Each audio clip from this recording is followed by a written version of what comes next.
दर्शकों, आज की ये कहानी सुनने के बाद आपकी जिंदगी बेहद ही आसान हो जाएगी। जिंदगी को कैसे जीना चाहिए और खुशी खुशी कैसे बड़ी से बड़ी सफलता प्राप्त की जा सकती है, इसके पीछे का एक गहरा रहस्य आज मैं आपको एक कहानी के माध्यम से सुनाऊंगा। तो चलिए कहानी की शुरुआत करते हैं। दोस्तों, महात्मा बुद्ध कहते हैं कि शांति हमारे भीतर है, शांति हमारे अंदर से आती है, इसे बाहर ढूंढना। लेकिन अगर आप आज के समय की बात करेंगे तो आज हर एक मनुष्य केवल दौड़ में लगा हुआ है। उसे दौड़ना पसंद है, वह दूसरों से आगे निकलना चाहता है और दूसरों से कुछ अलग मुकाम बनाना चाहता है। लेकिन वो ये भूल चुका है कि जिस रास्ते पर वो दौड़ रहा है वो रास्ता कभी खत्म नहीं होता और न ही आपको कभी मंजिल मिल पाएगी, क्योंकि ये रास्ता अनंत है, इसका कोई अंत नहीं। अंतिम समय में भी जब हम अपने आप को देखते हैं तो हम अपने आप को वही रास्ते पर खड़ा ही पाते हैं जहां से हमने इसकी शुरुआत की थी। हालांकि ये सच जानकर भी लोगों को कोई फर्क नहीं पड़ता। वो तो इस रेस में, इस दौड़ में जीतना चाहते हैं, वो अपने आप को श्रेष्ठ साबित करना चाहते हैं। जब कोई उनसे पूछता है कि तुमने अपने जीवन में क्या हासिल किया, तब हम अपना बखान करने से कभी पीछे नहीं हटते। हम इसका जवाब कुछ इस तरह से देते हैं कि हमने अपने जीवन में ये हासिल किया, मैंने अपने जीवन में वो हासिल किया, मैंने इस मुकाम को पाया है, मैंने इतने वर्षों की तपस्या के बाद इस पद को हासिल किया है। लेकिन इस बात का असली मतलब केवल वही समझा सकता है जिसने ये सब कुछ पाने के चक्कर में अपने समय को गवा दिया और अभी भी वो इस दौड़ में दौड़ रहा है, क्योंकि उसे अपनी मंजिल अभी तक नहीं मिली। वो इस अनंत रास्ते की आखिरी छोर तक पहुंचना चाहता है, लेकिन जब वो पीछे मुड़कर देखता है तो वो अपने आप को इस रास्ते पर अकेला खड़ा महसूस कर पाता है। और यही हम सबके साथ भी होगा, हम सब भी इससे बच नहीं सकते। लेकिन जो समय से पहले अपने आप को जान पाते हैं, जो अपने आप को समझ पाते हैं, वो इस अनंत यात्रा को पहले ही देख लेते हैं, समझ जाते हैं। वो अपनी हर गलतियों को सुधारने का प्रयास कर पाते हैं। लेकिन जिन्हें ये नहीं पता कि वो कहाँ जा रहे हैं और उनकी यात्रा कब खत्म होगी, वे लोग इस दौड़ में केवल दौड़ते ही चले जाते हैं। इसे और अच्छे से समझाने के लिए आज की जो कहानी मैं आप सभी के लिए लेकर आया हूँ, इस कहानी के माध्यम से आप ये समझ सकेंगे कि हम इस अनंत यात्रा को कैसे समाप्त कर सकते हैं और ऐसी क्या चीज है जिसे हम अपने जीवन में उतार कर अपने आप को समझ सकते हैं, पहचान सकते हैं, जिससे हम अपने जीवन की सभी समस्याओं का समाधान कर सकते हैं। एक समय की बात है, किसी नगरी के एक पहाड़ पर एक गुरु रहा करते थे। उन गुरु की ख्याति दूर दूर तक फैली हुई थी। वो गुरु बहुत ही ज्ञानी थे, लेकिन उन्होंने अपने पूरे जीवन काल में कभी किसी को अपना शिष्य नहीं बनाया। उनके पास अनेक लोग आते और उनसे कहते कि हमें अपना शिष्य बना ले, लेकिन वो कभी किसी को अपना शिष्य नहीं बनाते और वहां से उन्हें भगा देते। इसी तरह से समय बीतता गया। समय के साथ साथ अब युवा गुरु धीरे धीरे वृद्ध हो चुके थे। अब उनकी रोजमर्रा के कामों में भी उन्हें तकलीफ होने लगी थी। तब उनके मन में ये ख्याल उत्पन्न हुआ कि यदि मैंने अपने जीवन में किसी को अपना शिष्य बना लिया होता तो आज वो शिष्य मेरी कुछ तो मदद अवश्य कर देता। लेकिन उस वक्त मैंने किसी को अपना शिष्य नहीं बनाया और अब मेरे पास कोई भी ये तक कहने नहीं आता कि हे गुरुवर, मुझे अपना शिष्य बना ले, क्योंकि अब उनका शिष्य कोई नहीं बनना चाहता था। सभी को यही लगता था कि वो तो पागल है और कौन उस पागल का शिष्य बनना चाहेगा। वो सभी को भगा देता है, किसी को भी अपने पास रहने नहीं देता। तभी एक दिन एक युवक अपना बोरिया बिस्तर बांधे हुए उन गुरु के पास पहुंचा और उनसे कहने लगा, हे गुरुदेव, मैंने सुना है आप बहुत ज्ञानी हैं, आपकी ख्याति दूर दूर तक फैली हुई है, लेकिन आप कभी किसी को अपना शिष्य नहीं बनाते। मैं आज आपके पास यही विनती लेकर आया हूँ कि कृपा करके मुझे अपना शिष्य बना लीजिए। आप जो कहेंगे मैं वो करूँगा, लेकिन मुझे केवल आपसे ही ज्ञान प्राप्त करना है। मैंने सुना है आप बहुत ज्ञानी हैं और इसी इच्छा से मैं यहाँ पर आया हूँ कि वो ज्ञान आप मुझे देंगे, मुझे सिखाएंगे। मैं बड़ी आस लेकर आपके पास आया हूँ। जब मैं यहाँ आ रहा था तो हर कोई मुझे यहाँ आने से मना कर रहा था। हर कोई मुझसे यही कहता था कि उनके पास ना जाओ, वो बहुत पागल हैं, वो किसी को अपना शिष्य नहीं बनाते। यदि तुम उनके पास जाओगी तो वे तुम्हें डांट कर भगा देंगे, लेकिन तुम्हें अपना शिष्य नहीं बनाएंगे। सभी लोग मुझे रोक रहे थे, लेकिन मुझे तो केवल आपका शिष्य बनना है। क्या आप मुझे अपना शिष्य बनाएंगे? कृपा करके ना मत कहिए, मैं आज आपके पास बड़ी आस लेकर आया हूँ। उस युवक के मुख से ये सारी बातें सुनकर वो गुरुवर उस युवक से कहते हैं, हाँ, आज से तुम मेरे शिष्य हो, मैं तुम्हें अपना शिष्य बनाता हूँ और कल से मैं तुम्हें ज्ञान भी अवश्य दूंगा। धीरे धीरे रात्रि का समय हो चुका था और उतने ऊपर उस पहाड़ी पर पानी का कोई स्रोत नहीं था।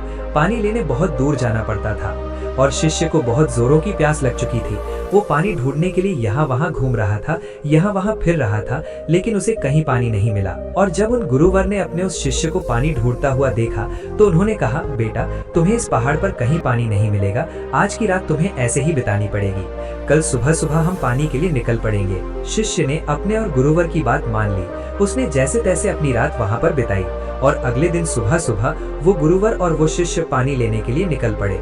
वो दोनों एक कुएं के पास पहुंचे। शिष्य को जोरों की प्यास लगी थी। उसने कुएं से झट से पानी निकाला और फटाफट पी गया, क्योंकि उसका गला सूखा हुआ था और उसे प्यास भी बहुत जोरों की लगी थी। ये देखकर उन गुरुवर ने अपने शिष्य से कहा, मूर्ख कहीं का, मुझे भूल गया, तेरे साथ मैं भी तो प्यासा हूँ, क्या मुझे पानी की कोई आवश्यक नहीं? इस पर शिष्य अपने गुरु से माफी मांगता है और कहता है, हे गुरुदेव, मुझे क्षमा कीजिए, मुझे बहुत जोरों की प्यास लगी थी, जिस कारण मुझे आपका ध्यान नहीं आया और मैंने पानी निकालकर खुद ही पहले पी लिया। लेकिन रुक जाइए, मैं अभी आपके लिए पानी लेकर आता हूँ। इतना कहकर उस शिष्य ने एक बार फिर से कुएं से पानी निकाला और गुरुवर को पिलाया। उसके बाद वो शिष्य अपने गुरु से कहता है, हे गुरुवर, आपने कहा था कि आप मुझे कल से ज्ञान देंगे, आप मुझे कल से सिखाएंगे। तभी वो गुरुवर कहते हैं, हाँ, मैंने कहा था और मुझे याद है। तभी वो गुरुवर अपने उस शिष्य को कहते हैं कि एक बार फिर से इस कुएं से पानी निकालो। शिष्य ने अपने गुरु की आज्ञा मानी और उसने एक बार फिर से कुएं से पानी निकाला। ये देख वो गुरुवर अपने उस शिष्य से कहते हैं, भंते, अब तुम ही मुझे ये बताओ कि ये पानी और वो पानी जो तुमने पिया था, इन दोनों में क्या फर्क है, इन दोनों में क्या अंतर है? शिष्य ने अपने गुरुवर की बात बड़ी ध्यान पूर्वक सुनी और उसके बाद अपने हाथ में लिया हुआ वो पानी वो उसे घूर घूर कर देखने लगा, लेकिन उसे कुछ समझ नहीं आ रहा था। उसने कहा, हे गुरुवर, ये पानी और वो पानी, इन दोनों में क्या फर्क है? इसे बताने के लिए तो मुझे वो दोनों पानी एक साथ रखना होगा, लेकिन मैं तो वो पानी पी चुका हूँ। अब मैं भला आपको इन दोनों के बीच का अंतर कैसे बता सकता हूँ? कहीं आप मुझे मूर्ख तो नहीं बना रहे, क्योंकि पानी तो एक जैसा ही होता है, फिर भला पानी में कैसा भेद? शिष्य की ये बात सुनकर वो गुरु अपने शिष्य को बड़े ही ध्यान पूर्वक तौर से देखते हैं और फिर कहते हैं, भंते, जब मनुष्य के भीतर किसी चीज की प्यास उत्पन्न होती है और वो अत्यंत गहरी होती है, तब मनुष्य उस प्यास को बुझाने के लिए, उसका निवारण करने के लिए अपनी पूरी ऊर्जा, अपनी पूरी ताकत लगा देता है और तब उसे केवल अपनी प्यास बुझाने का वो स्रोत नजर आता है, वो वस्तु नजर आती है। इसके अलावा उसके आसपास और भी बहुत कुछ होता है, लेकिन उस पर उसका ध्यान नहीं जाता। जिस प्रकार तुम्हारा गला सूखा हुआ था और तुम्हें जोरों की प्यास लगी थी, तुमने कुएं से पानी निकाला और झट से पी गए। तुम्हें एक पल के लिए ये ख्याल नहीं आया कि साथ ही में तुम्हारे गुरु भी खड़े हैं और उन्हें भी जोरों की प्यास लगी हुई है।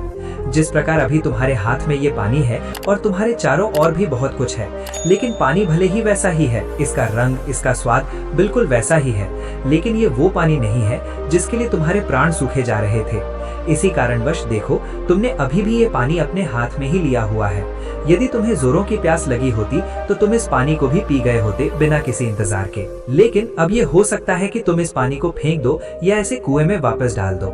इस कुएं में जितना भी पानी है सब एक ही है, सबका रंग, सबका रूप, सबका स्वाद एक ही जैसा है, लेकिन ये तो हमारी मन की स्थिति के कारण हमें ये अलग अलग नजर आता है। अर्थात सब कुछ तुम्हारे भीतर परिवर्तन होता है, बाहर कुछ नहीं। अपने गुरु की ये बात सुनकर शिष्य बहुत खुश हुआ, उसे बड़ी प्रसन्नता हुई। आश्रम से निकलते वक्त वो अपने साथ एक पोटली लेकर निकला था। उस पोटली में उसने लेखनी रखी थी। उसने तुरंत ही वो लेखनी निकाली और गुरु के कहे शब्दों को लिखना शुरू कर दिया। ये देखकर वो गुरुवर अपने उस शिष्य से कहते हैं, भंते, ये तुम क्या कर रहे हो? इसके जवाब में शिष्य अपने गुरुवर से कहता है, हे गुरुवर, आपने जो कुछ भी कहा मैं उसे भूलना नहीं चाहता। ये सब मुझे सीखना है, मुझे याद करना है, जिस कारण मैं इसे लिख रहा हूँ और बाद में मैं इसे याद भी कर लूंगा। तभी तो मैं ज्ञानी बन पाऊंगा, तभी तो मैं लोगों को ज्ञान बांट सकूंगा। अन्यथा यदि मैं ही आपकी बातों को भूल गया, अपने जीवन में उसे नहीं उतार पाया, तो फिर मेरा यहाँ पर आना व्यर्थ हो जाएगा। गुरु ने अपने उस शिष्य की सारी बातें ध्यान पूर्वक सुनी और उसके बाद वो अपने शिष्य से कहते हैं, भंते, ये सब तो ठीक है, लेकिन अब चलो, आश्रम चलने का वक्त हो चुका है और फिर हमें अभी भिक्षाटन के लिए भी तो जाना है। इतना कहकर वो गुरु और शिष्य वापस आश्रम की ओर लौट गए और रास्ते में ही उन्होंने भिक्षा भी मांग ली। दोनों जब आश्रम पहुंचे, उस भिक्षा का लुत्फ उठाया। रात में उसे खाकर वो लोग सो गए। अगले दिन सुबह सुबह उन गुरुवर के अपने शिष्य को जगाया और कहा, चलो, हमें कुएं के पास फिर जाना है। इतना कहकर शिष्य और वो गुरुवर उस कुएं की ओर निकल पड़ते हैं। कुछ देर बाद जब वो कुएं के पास पहुंचते हैं तो गुरुवर अपने शिष्य से कहते हैं कि पानी निकालो। वो शिष्य अपने गुरुवर की आज्ञा का पालन करते हुए उस कुएं से थोड़ा पानी निकालता है। तभी वो गुरुवर अपने उस शिष्य से कहते हैं, भंते, कल जो तुमने पानी पिया था और आज जो तुमने पानी निकाला है, इन दोनों में क्या फर्क है? क्या तुम मुझे बता सकते हो? इस पर शिष्य तुरंत ही अपनी उस पोटली को निकालता है जिसमें उसने वो सारी बातें लिखी होती है। जब गुरु ने उसे वो सारी बातें बताई थी कि जब मनुष्य को किसी चीज की प्यास उत्पन्न होती है तो वो उसे मिटाने की हर मुमकिन कोशिश करता है और उसके आसपास बहुत कुछ होता है, लेकिन वो उसे देख नहीं पाता। वो ये पढ़ ही रहा था कि तभी उन गुरु ने अपने उस शिष्य से कहा, मूर्ख, क्या कर रहे हो? वो शिष्य कहता है, हे गुरुवर, जैसा कि आपने मुझे बताया था, मैं उसी ज्ञान को दोहरा रहा था और आपको आपके सवाल का जवाब देने का प्रयास कर रहा था। तभी वो गुरुवर अपने उस शिष्य से कहते हैं, मूर्ख, इस पानी को सूंघो, इस पानी में से दुर्गंध आ रही है। शिष्य ने अपने गुरु की आज्ञा मानी। उसने तुरंत ही उस पानी को सूंघा। उसमें से सचमुच बदबू आ रही थी, मानो वो पानी बासी हो चुका हो। तभी वो गुरु कुएं की ओर आगे बढ़ते हैं और कुएं में झांक कर देखते हैं तो उसके अंदर एक जीव मरा पड़ा था। जैसे तैसे उन गुरुवर और उस शिष्य ने मिलकर उस जीव को कुएं से बाहर निकाला और उस जानवर की ओर इशारा करते हुए उन गुरुवर अपने शिष्य से कहते हैं, भंते, क्या तुम इसे देख पा रहे हो? इस पर शिष्य कहता है, हाँ गुरुवर, मैं इसे देख पा रहा हूँ। तभी वो गुरुवर कहते हैं, इस पृथ्वी पर जिसने भी अभी जन्म लिया है उसकी मृत्यु निश्चित है। वो एक न एक दिन मृत्यु को अवश्य प्राप्त होता है। जब एक मनुष्य जन्म लेता है तो उसका जीवन संपूर्ण होता है और मृत्यु शून्य होती है। लेकिन धीरे धीरे जैसे जैसे समय बीतता जाता है, एक एक दिन ढलते जाते हैं, जीवन घटने लगता है और मृत्यु संपूर्ण होती जाती है। किसी की भी मृत्यु यूं अचानक नहीं हो जाती। जब कोई भी प्राणी जन्म लेता है तो उसके जन्म से ही ये प्रक्रिया शुरू हो जाती है और अंततः हम हमारी यात्रा जन्म से मृत्यु तक अपना सफर तय कर लेती है। हाँ, यहाँ पर यह जरूर होता है कि किसी के लिए तेज प्रक्रिया होती है और किसी के लिए ये प्रक्रिया धीमी होती है, लेकिन ये प्रक्रिया सभी के लिए काम करती है और सभी को एक न एक दिन जन्म से लेकर मृत्यु तक का ये सफर तय करना ही पड़ता है। शिष्य ने एक बार फिर से अपनी लेखनी निकाली और गुरु की इन सभी बातों को लिखना शुरू कर दिया। तभी वो गुरु हैं, क्रोधित होते हुए अब उस शिष्य से कहते हैं, चलो कुएं की ओर चलो। ये देखकर वो शिष्य घबरा जाता है और अपने उन गुरुवर से कहता है, हे गुरुवर, मैं तो अभी जवान हूँ और मैं अभी मृत्यु को प्राप्त नहीं होना चाहता, कृपा करके मुझे छोड़ दें। तभी वो गुरुवर अपने उस शिष्य से कहते हैं, बेवकूफ, मैं तुम्हें कुएं में धकेलने नहीं जा रहा, मैं तो ये कह रहा हूँ कि कुएं के चारों ओर एक दीवार खड़ी कर देते हैं जिससे और कोई इस कुएं में ना गिरे, जिस किसी और को व्यर्थ अपनी जान ना गंवानी पड़े। दोनों ने बड़ी मुश्किल के साथ कुछ लकड़ियां इकट्ठा की और कुएं के चारों ओर एक दीवार बना दी जिससे अब उस कुएं के अंदर कोई नहीं गिर सकता था। इतनी मेहनत करने के बाद गुरु और वो शिष्य वापस आश्रम लौट आए। धीरे धीरे ऐसे ही कई दिन बीत गए। शिष्य अब उन गुरुवर के साथ अपना अधिकांश समय बिताता था, उनका सारा काम करता था। एक दिन उसने देखा कि उसके गुरुवर बहुत प्रसन्न हैं। तभी वो उन गुरुवर के पास पहुंचा और अपने उन गुरुवर से कहता है, हे गुरुवर, आज आप बहुत प्रसन्न दिख रहे हैं, क्या मैं आज आपसे कुछ पूछ सकता हूँ? तभी वो गुरुवर अपने उस शिष्य से कहते हैं, हाँ अवश्य। तभी शिष्य कहता है, हे गुरुदेव, आप मुझे कोई ऐसा ज्ञान दीजिए जो सबसे बड़ा हो, जिसके आगे मुझे कोई और ज्ञान अर्जित करने की कोई आवश्यकता ना पड़े। वैसे भी दिन ब दिन आप वृद्ध होते जा रहे हैं और आपकी मृत्यु कब आ जाएगी ये मैं नहीं जानता, इसीलिए आप मुझे वो ज्ञान दे दीजिए, तभी तो मैं आपके ज्ञान को लोगों तक फैला सकूंगा, तभी तो लोग आपके बारे में जान सकेंगे। वो अपनी लेखनी लेकर बैठ गया इस इंतजार में कि गुरुदेव उसे कुछ बताएंगे, कोई ऐसा ज्ञान जो बहुत बड़ा है। लेकिन उन गुरुवर ने अपने उस शिष्य से कुछ नहीं कहा, बस वो चुपचाप बैठ गए। वो काफी देर तक यूं ही मौन रहे और उसके बाद वहां से उठकर चले गए। वे शिष्य चुपचाप ये सब देख रहा था और जब वो गुरुवर वहां से उठकर चले गए तो उसने लेखनी से लिखा, सबसे बड़ा ज्ञान मौन। अगले दिन फिर उसने उन गुरुवर से यही सवाल किया और अब की बार भी गुरुवर ने उसे कोई जवाब नहीं दिया। वो काफी देर तक मौन रहे और फिर वहां से उठकर चले गए। ऐसा करते करते कई दिन बीत गए। दिन से सप्ताह से महीने और लगभग 1 वर्षों के बाद भी उसे केवल एक ही जवाब मिला था, सबसे बड़ा ज्ञान मौन।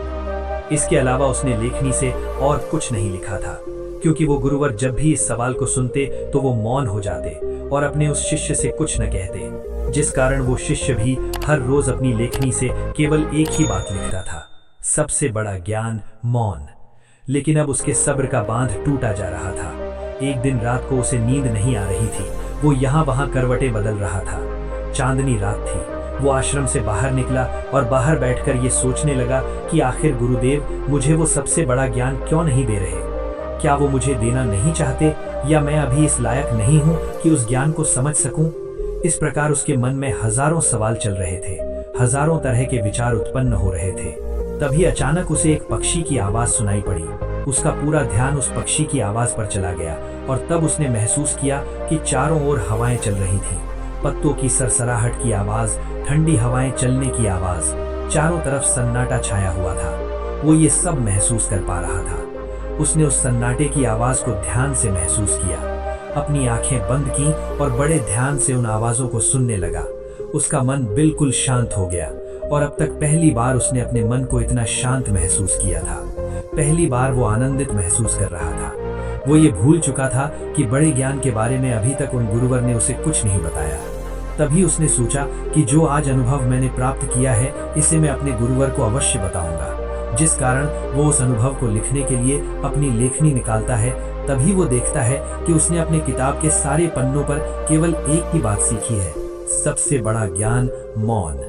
तभी उसे ये एहसास हो गया कि वो गुरुवर तो उसे सबसे बड़ा ज्ञान दे रहे थे, लेकिन वही उसे समझ नहीं पा रहा था। सबसे बड़ा ज्ञान तो यही है, लेकिन जो उसने अनुभव किया था, उस अनुभव को वो फिर से महसूस करना चाहता था। जिस कारण वो पूरी रात नहीं सोया और फिर से जाकर वहीं पर बैठ गया और रात भर उन आवाजों का अनुभव करता रहा, शांति को महसूस करता रहा। सुबह हो गई थी। वो सुबह सुबह उठकर अपने गुरुवर के पास आया। उस शिष्य के गुरु ध्यान में लीन थे।